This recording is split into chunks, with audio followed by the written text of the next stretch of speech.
In this video here, we're going to see how we can do pre-training of a YOLO model from Autolytics. So you probably tried out doing fine-tuning of your models. We take a model out of the box. So that is a pre-trained model, often trained on the Coco dataset. Then we take a smaller dataset and fine-tune it on our own data to solve a specific use case and problem. But we can actually improve the performance and the accuracy of a model significantly if you also take a look at the pre-training step, because the pre-training step is often done on benchmark dataset. So for example, the Coco dataset is not really specific for your own custom dataset. So in this video here, I'm going to show you a tool that we can go in and use to do pre-training of our models, and we can actually improve our performance significantly with just these steps. So you need a lot more data compared to if you're just doing fine-tuning, but this is if you want to put models into production and just increase the accuracy, and it's only a few lines of code that we need to run. So we'll just jump straight into the LightlyTrain platform here that I'm going to walk you through. We're going to see every single step for pre-training a model. So most of you guys are familiar with fine-tuning, but pre-training is a very big part of training computer vision models as well, if you really want to build the best of the best models.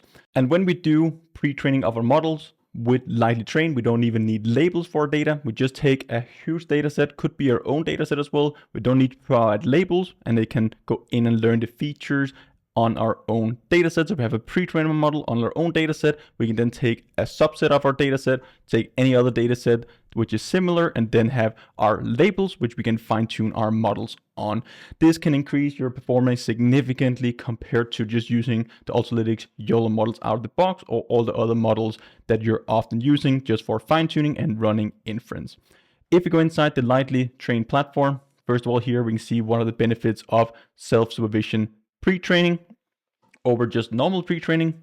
36% higher mean error precision with pre-training. You get better generalization, reduce need of lots of labeled data, because again, it's just unlabeled. They're going to use some self-learning techniques, which can go in and learn the features. They're also using some distillation where they have teacher models, basically just teaching smaller models so we can improve the accuracy, but also get smaller models. So for example here, if we don't use any pre-training on the YOLO V8 model, and here we use 10% of the Coco dataset to do the fine-tuning, so no pre-training, 23.6%.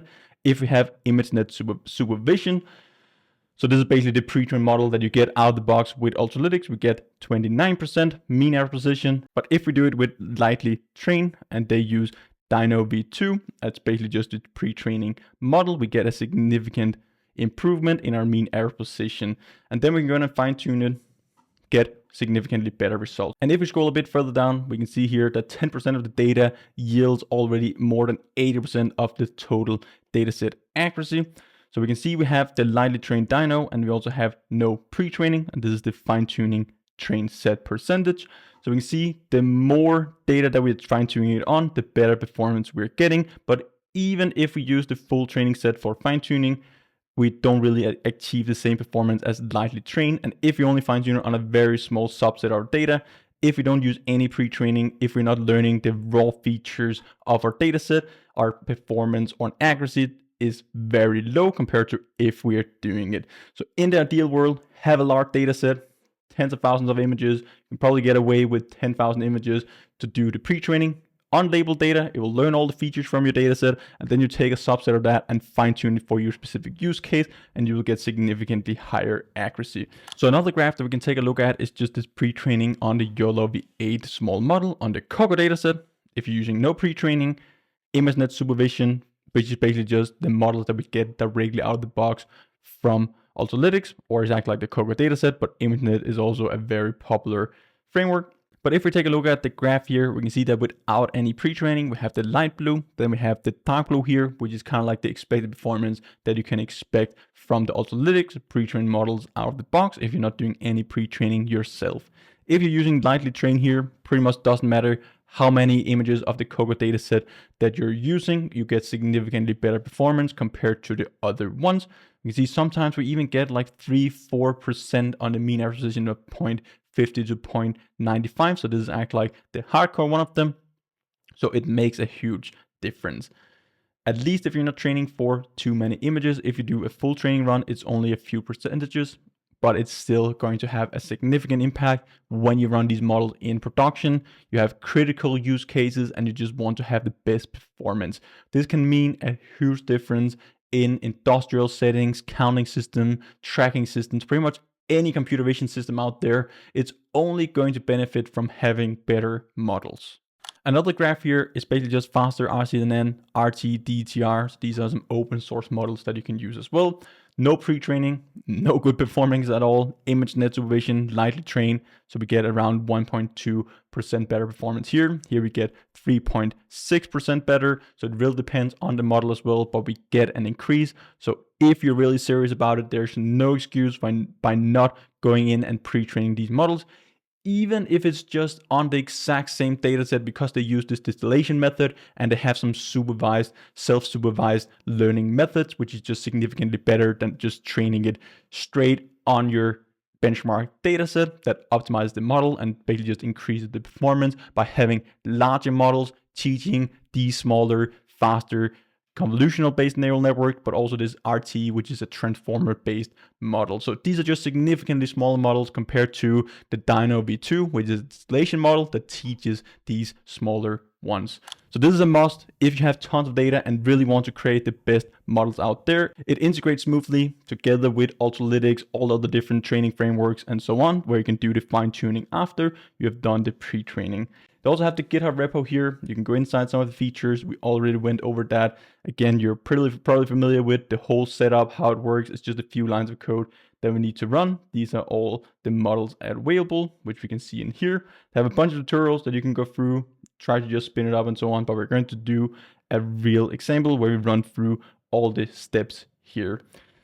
So this is basically just how you can set it up. Let's now go inside the documentation. Very good documentation, easy to go through and understand. They have the train export. We can see all the different models available. Let me just zoom out here a bit. We have Torch Vision, TIM, Ultralytics, RT, DTR, RF, DTR, YOLO V12, super gradients, and also integrate your own custom model. So pretty much any computer vision model out there that you're using is supported in here. You can do the pre-training and then you can use the other frameworks to do the fine tuning, run inference, and use it in the exact same way that you're already doing. We have tons of videos covering those steps here on the channel, so definitely check those out. Performance, Docker, tutorials. If you go inside that one, we can also just take a look at the train. So the only thing that we have to do is import lightly_train. We set up our training. So train, we have our output for our experiment or the training and pre-training that we're going to do. We specify our dataset directory. We have our model that we want to pre-train and the method that we're going to use.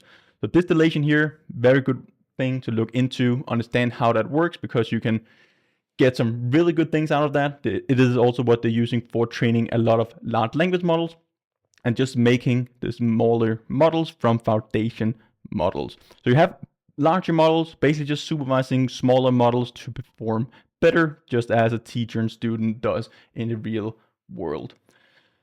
We specify the epochs, the batch size that we want to use, and that's pretty much it.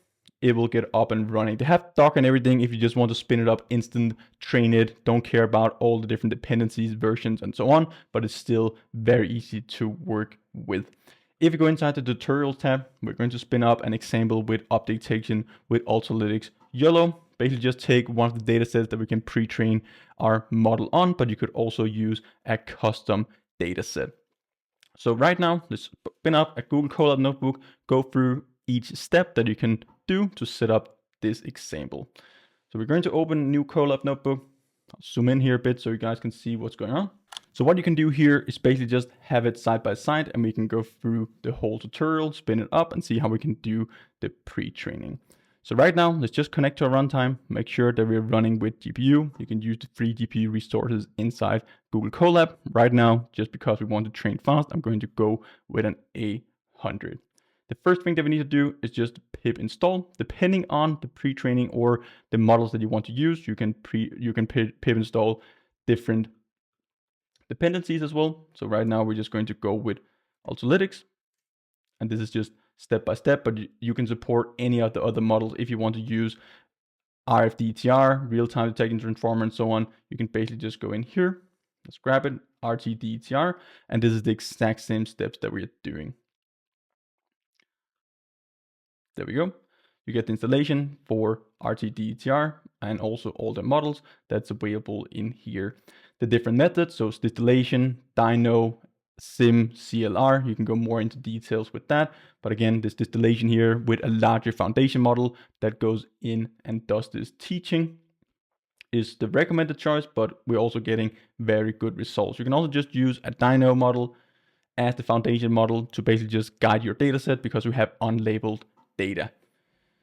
Python API, if you want to do it yourself, different models, we went through that. So right now, the only thing left is basically just to show you guys how we can do it inside a tutorial for an Ultralytics YOLO model. You can even see here that they have monocular depth estimation with fast AI UNet. So we're probably going to cover that in the next video or in an upcoming video. You can see that this is an advanced one, but let's try to take a challenge.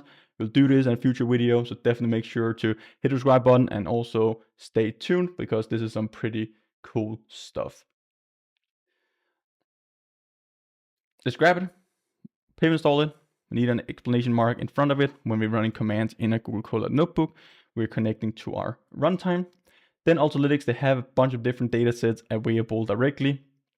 We can go and use other data sets that they have. You can also take your own data set. We basically just need to have the path and the correct format.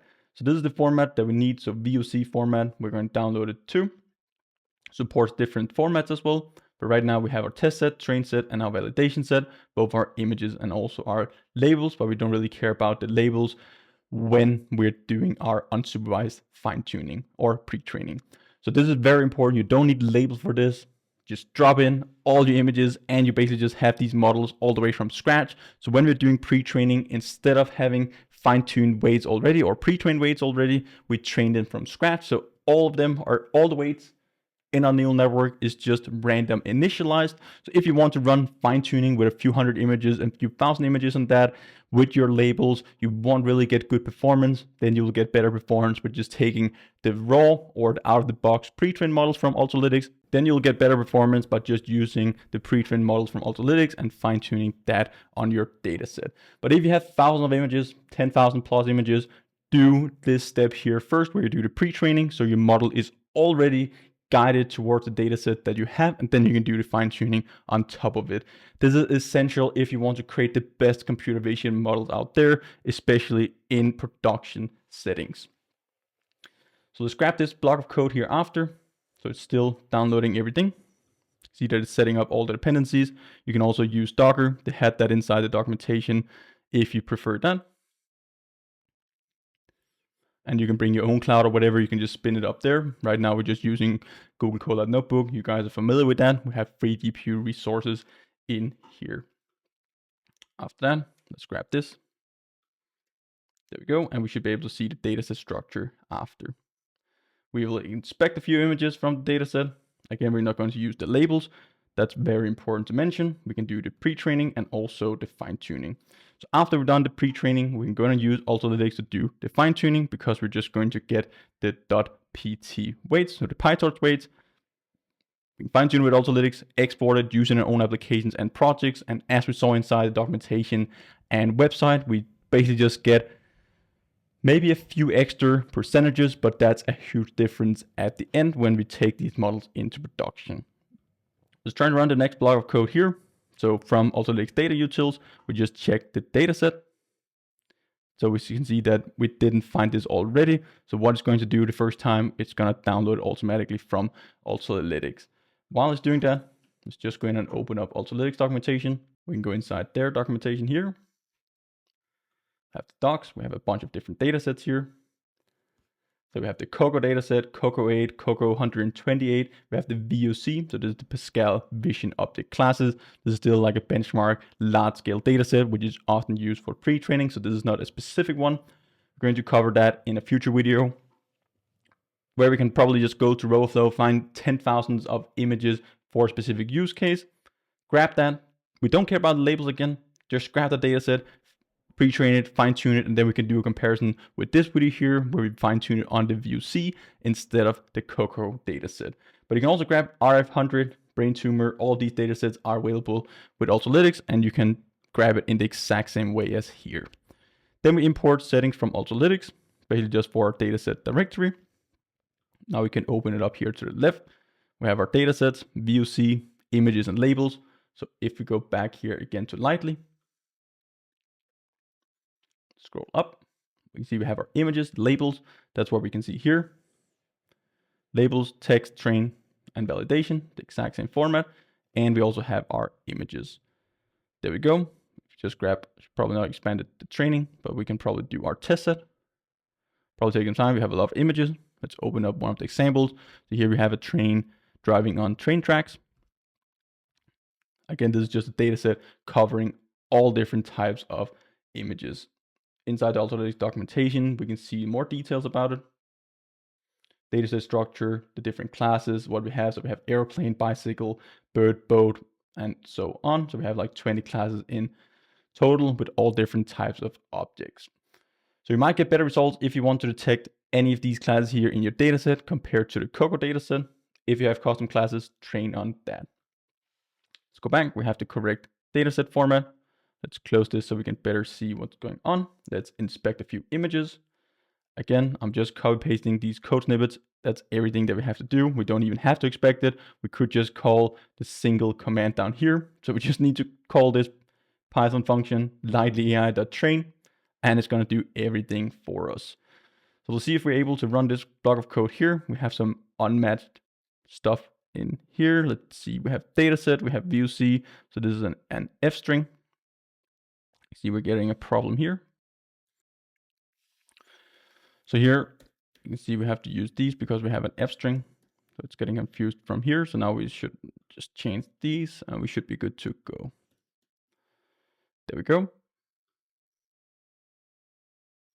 Some live debugging as well from documentation. That's always good to see how we can solve problems when we run into them. Again, we don't have to do this step here. Right now, we're basically just from Autolytics going to show the detections with supervision from RoboFlow. Very good tool, open source tool to load in your images and draw annotations. These are the examples as we expected from the guide here as well. So now let's grab this block of code. Set up the code. LightlyTrain, Autolytics settings. I have to change this one here again inside of our F string. It's getting confused. Oops. And then we specify our output directory. Right now, let's just throw it inside our content. And right now, let's create a directory. So let's just call it out. Maybe we'll create it automatically. We have our model, so Autolytics. YOLO 11 small. We have the dataset path. We have number of epochs. So right now, just for the sake of trying it out, let's just go for 10 epochs. We have a batch size of 64. I'm not sure if that's enough for our GPU. You could run this on multiple GPUs and everything as well, which might be a good idea if you want to run pre-training on your models. Let's run it, see what we're getting.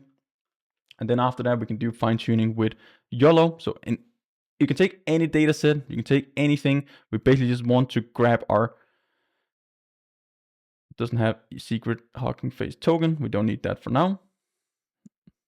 I don't think so.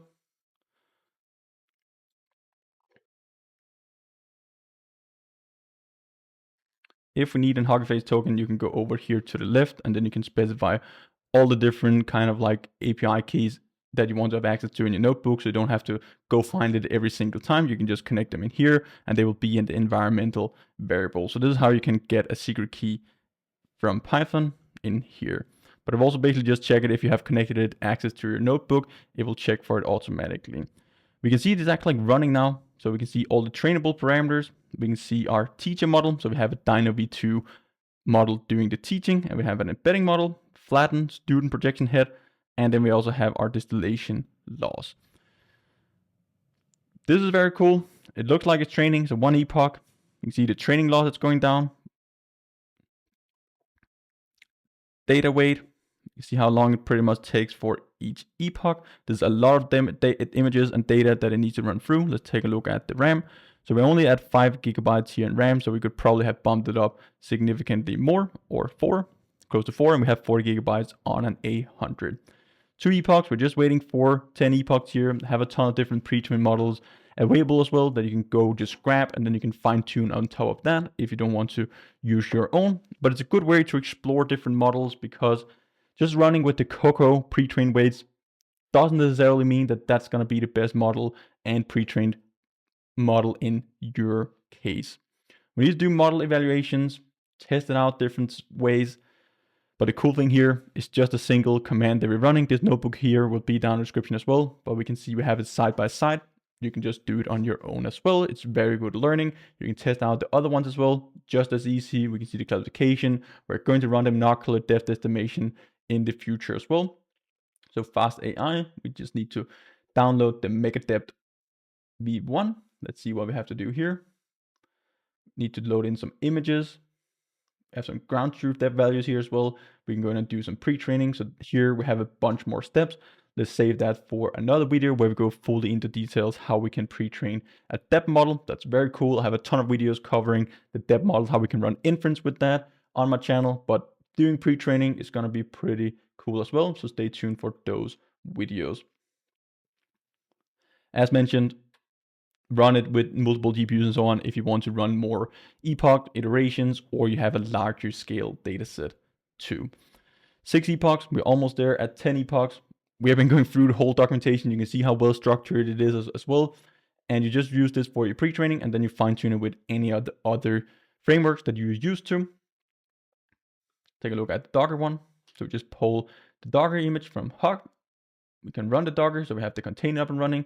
And then we can pretty much just run it here as well. We have output directory, the data that we want to connect to it, and it's going to start the training. So command line, LightlyTrain, train, and then you can have this hooked up to any operating system, any hardware. You can deploy this in the cloud as well. So you just spin up your Docker container in the cloud, you throw the command here and it's going to train. It's very easy if you want to have more GPU resources, if you want to have multiple GPUs, Lambda Labs, for example, any GPU provider, you can just spin up the Docker container, train the model, grab the weights, fine tune it, export it, use it in your own applications and projects. So we have these frameworks here, so it's way easier to just do all the training, do all the heavy lifting, and we can focus on creating the business use cases, doing tracking, applying the business logic around it, and actually build software systems around the models. But when we're doing these steps here, we need to make sure that we have the most accurate model. I see so many models out there like running very low accuracy. People don't know how to increase their accuracy. Try to run larger models. They try to run on higher image resolution as well and so on. But at the end of the day, we need to be able to control the whole flow. We need to take it step by step if we want to have the best models out there. If you take something out of the box, it's never just the best for our specific use case because it's a general model. A general model will probably never perform better than a pre-trained one on your own specific data set trained end to end, unless you don't have enough data. So as long as you have enough data, we can see from the results here that we're getting significantly better performance.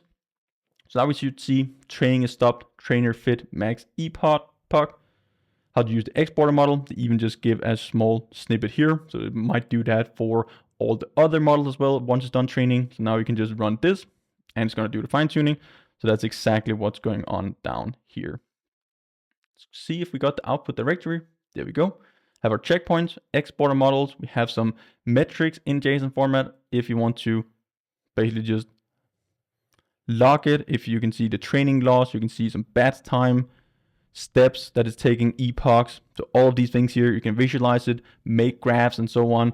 So you can visualize how your pre-training is doing. You can even log this, weights and biases, TensorFlow and all that.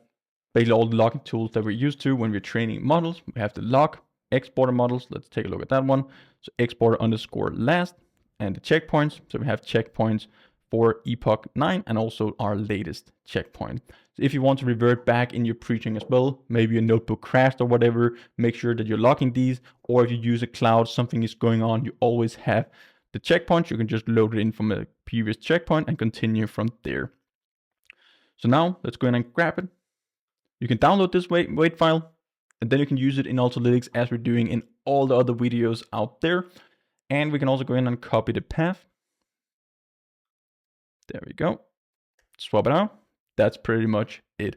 Then we're going to train it on a smaller data set. So right now we just have the VOC YAML data set, but just for this demo purpose, let's just gonna grab a fast one from RoboFlow Universe.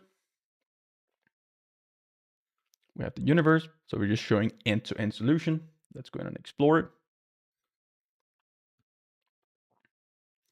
Let's grab a smaller data set here, which goes a bit faster. See if there's a nice one. So we have football player detection from RoboFlow. Let's grab this. We hit download project. Have different data sets. We can download the latest version. So this one here has a model. Let's go for that instead. Hit download dataset. So we can either get a code snippet or a zip file.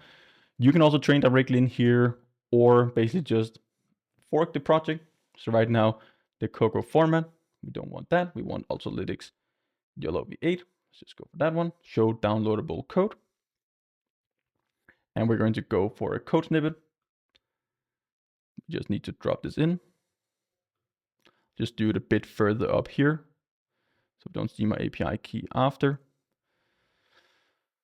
I'm just going to run this block of code and we will get our dataset.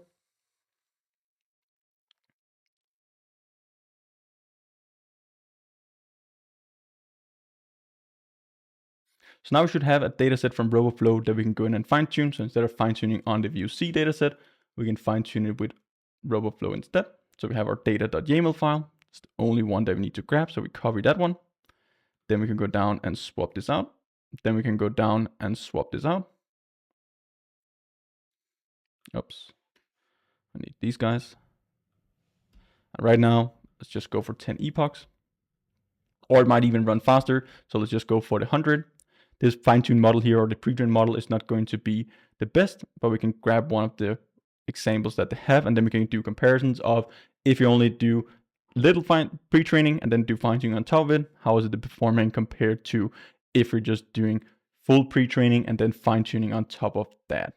So I'll just make this full screen here. While it's doing the training, we can go in and grab some of the other weights. So I have a pre-trained model from Lightly that we can use. All these models are available as well. So this is a YOLO V8 model that is trained with distillation as well, but on a smaller Coco subset.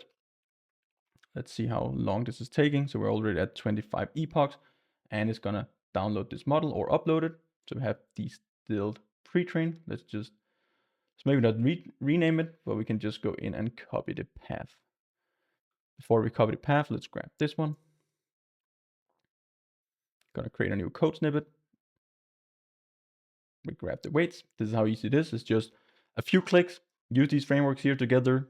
You can use any framework that you want for the fine tuning. Just need to swap out the model path. There we go. We're going to train on the exact same data set for the exact number of epochs, and then we can compare the results after. So I'm just going to run this, grab a coffee, then we'll come back, and then it has already trained 2 models on 200 epochs. So this is pretty awesome. So now the first model is done training, and the second model is a bit over halfway through. We can see we get this run directory as we used to with Ultralytics. We have our detection. We have our train 2. So our train 1 is the first model. We get our weights. So this will be our fine-tuned model. If we download here, the best trained model, we will both have our pre-trained model and we will have our fine-tuned model as well. We get all our graphs, all our training metrics, and so on. We have our confusion matrix. Take a look at that one. Looks pretty okay. We're pretty good at detecting players. Take a look at the results.png. Model here has pretty much converged. All the losses are going down. Mean error positions probably going up a bit too, at least the precision recall. It's starting to converge here as well, so it's looking okay. Not the best results. Let's see. We're pretty close to 0.6 here in the mean error precision, 0.50 with the confidence score. So this means basically just that what is the precision, how many detections are we getting when we cut off our confidence score at 0.5. So it's usually a pretty good confidence score for our own fine-tuned models. We're almost done with the second one here. You can download all the results, the training batches, and so on. We can take a look at a validation batch for our prediction. So this is images from our validation set that the model has never seen doing training. We can see we get some referees here in the sideline, which is definitely coaches, I think. And then we have a lot of player detections. So as we saw in the results, the player detections are pretty good. Have low confidence score for the referees. Here we have a high one, a lower one, especially for the coaches on the sideline. So it looks pretty good with just this first model. So it's only pre-trained on 10 epochs on the VOC dataset. So it's even okay to performance, I would say, without pretty much any pre-training at all. So it shows the power of Lightning that we're using. So you can imagine like if you use a larger model, but we're going to see that right now. So we have train 2 finished as well. Let's pull up our, first of all, confusion matrix. Doesn't really matter too much. We have our results.png. Looks better. Now we can see that we actually get, so the other one is because our pre-trained model is definitely not done pre-training on only 10 epochs. Maybe 100 epochs would be fine. And it was even pre-training it very fast compared to how many images we were training it on. So it's very optimized framework for pre-training the model. Significantly better performance with this model here, which was pre-trained for longer. So we can see that it makes a huge difference whether your model is pre-trained enough, but definitely also the type of data that it has been pre-trained on. Just imagine we have 10,000 images of a camera that basically just captures a soccer match. How is that not going to perform? Like, it's pretty much just logic. How is that not going to perform significantly better compared to just having 10,000, 20,000, 50,000 random images of cats, vehicles, trucks, mountains, forests, pretty much any object that you can imagine out there, or especially the 80 classes that we have in the Coco dataset. There's no way your models are not going to perform significantly better when you pre-train it on that. Very awesome. We can see the results side by side. Let's try to grab the validation batch 0. Now we can even see we get some ball detections, which is pretty cool. It's very hard to see if these ball detections are correct, but it actually looks like we get a ball here, a very small one, which we didn't get with the first pre-trained model, which is also kind of expected. We get the referees. We don't get the coaches here on the sideline as referees, so it is significantly better model. Our player detections also look good. So this shows the difference between pre-trained models and also just how big of a difference it makes. It's pretty obvious. The more data we can train these models on, as I usually say, like trash in is also trash out. Coco dataset pre-trained model is not really trash, but it's not specifically for your problem, your specific dataset. Imagine if you have like satellite images or underwater images. The Coco dataset doesn't contain those images, or at least not a lot. So the models are not going to learn those specific features to your use cases and dataset. This is very important. We will create more videos in the future about this. It's a few lines of code. Load in our dataset. We train it. We pre-train it with Lightly. We fine-tune it with Analytics or any other models, frameworks that support it directly in there. Few lines of code. We have the whole training loop up and running. Instead of just doing fine-tuning, we can increase the performance significantly by just running it. We can see how fast it runs inside a Google Colab notebook. It doesn't cost anything, and it's going to increase your model accuracy and performance significantly. Hope you learned a ton. This is definitely a long one, but I wanted to cover every single step, how you can set it up on your own and just cover step by step, but also talk about what is distillation, why is it so important to do the pre-training, how does it affect our model performance, and basically just how it's learning. Go through the video one more time, basically just skim through it and so on, use it as a reference. Definitely make sure that you try it out on your own as well. We'll definitely cover this framework a lot more in the future, train some more huge pre-trained model with our own custom datasets, and also I promise you guys the depth estimation model. Hope you learned a ton. Hope to see you guys in one of the upcoming videos. Until then, happy pre-training.